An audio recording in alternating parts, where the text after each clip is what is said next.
नमस्कार, आप देख रहे हैं चौकस भारत और मैं ब्रजेंद्र। 2 दिन पहले पटना मेडिकल अस्पताल जो है यानी पीएमसीएच जो है वहाँ एक घटना घटी। दरअसल मुजफ्फरपुर के कुढ़नी जो प्रखंड है वहाँ की एक दलित बच्ची आई, उसका एडमिशन नहीं हो सका, उसे भर्ती नहीं किया गया।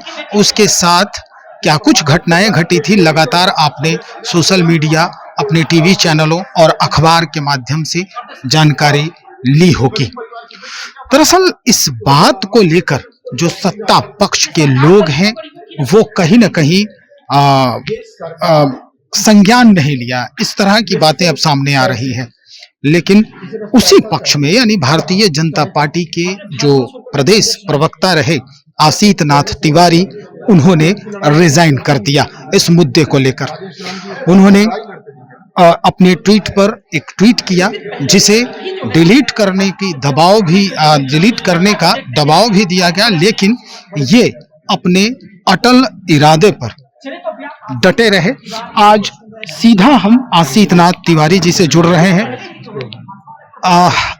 तिवारी जी, जिस तरह की घटना घटी वहां पीएमसीएच में, बच्ची का एडमिशन नहीं हुआ, ये लगातार ये पहली घटना नहीं है जो पीएमसीएच में हो रहा है। आज आपने बाकायदा प्रेस को संबोधित भी किया है कांग्रेस पार्टी में। अभी क्या लग रहा है कि उस बच्ची को यहाँ इंसाफ मिलेगा, खास करके वर्तमान सरकार के रहते? मैं एक बात आपको कह दूं, हमारी अदालतों से ज्यादातर फैसले आते हैं, इंसाफ नहीं। इंसाफ मिलेगा कि नहीं मिलेगा कहना थोड़ा मुश्किल है। महत्वपूर्ण यह है कि उस बच्ची को बचाया जा सकता था। मामूली प्रयास, ज्यादा प्रयास ही नहीं करना था। भारतीय जनता पार्टी का प्रदेश अध्यक्ष या स्वास्थ्य मंत्री मंगल पांडे, कोई एक आदमी पीएमसीएच को फोन कर देता, उस बच्ची को बेड मिल जाता। बचाया नहीं गया, मामूली प्रयास तक नहीं किया गया। ये बर्बरियत दिखी मुझे वहां। एक गरीब परिवार की बच्ची मार दी गई और उसके हत्यारे ये सारे लोग हैं, भारतीय जनता पार्टी के लोग, जदयू के लोग, हिंदुस्तानी अवाम मोर्चा के लोग, लोजपा राम विलास के लोग, ये सब हत्यारे हैं उस बच्ची के। दलितों की बात करने वाले क्या इस पर कोई संज्ञान ले रहे हैं? चिराग पासवान जी ने कुछ कहा क्या?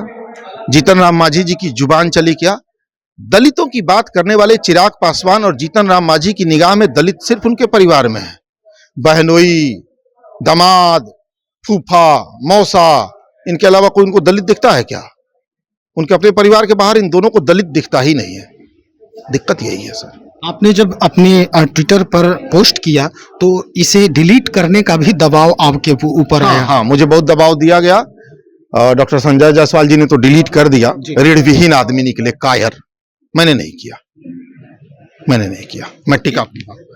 जब आप टिके रहे अपने अटल इरादे पे तो इसकी सजा मिली या आपने खुद? नहीं, पार्टी मुझे कहा गया कि आपको नोटिस भेजा जाएगा, आप पर कार्रवाई होगी। कोई नोटिस भेजते, कारण बताओ या कुछ भी, आप पर कार्रवाई होगी। हमने कहा आप कार्रवाई मत कीजिए, मैं खुद ही कार्रवाई कर रहा हूँ, इस्तीफा दे रहा हूँ, छोड़ रहा हूँ इन बर्बर लोगों का समूह, मैं छोड़ रहा हूँ आपकी पार्टी छोड़ के आप कांग्रेस ज्वाइन? जी, अब चूंकि कांग्रेस संघर्ष करता थी कि राजेश राम जी उस गरीब दलित बच्ची का संघर्ष करते दिखे मुझे, इसलिए मैं।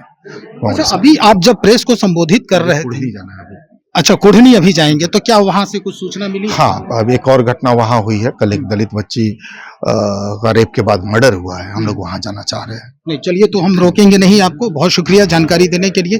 तो ये आसीत नाथ तिवारी हैं, भारतीय जनता पार्टी के प्रवक्ता पद से इस्तीफा दिया और इस्तीफे के बाद सीधा कांग्रेस ज्वाइन किए हैं और अभी फिर से एक घटना घटी है कुढ़नी में, उसी तरह की घटना हुई है, ये वही अभी निकलने वाले हैं। तो चलिए देखते हैं कि किस तरह से कार्रवाई होती है। हालांकि ये कहा जा रहा है कि स्वास्थ्य विभाग यानी मंत्रालय की तरफ से इस पर एक जांच कमेटी जो है वो गठित कर दी गई है और इस पर अब कार्रवाई की जाएगी। तो देखते हैं क्या कुछ परिवर्तन होता है पटना मेडिकल कॉलेज हॉस्पिटल में और कैसे लोग अपने जिस वजूद को खोते जा रहे हैं उस पर टिके रहने की कोशिश करेंगे। बने रहिए, हम और भी खबरों को बहुत जल्द लेकर हाजिर हो रहे हैं। शुक्रिया।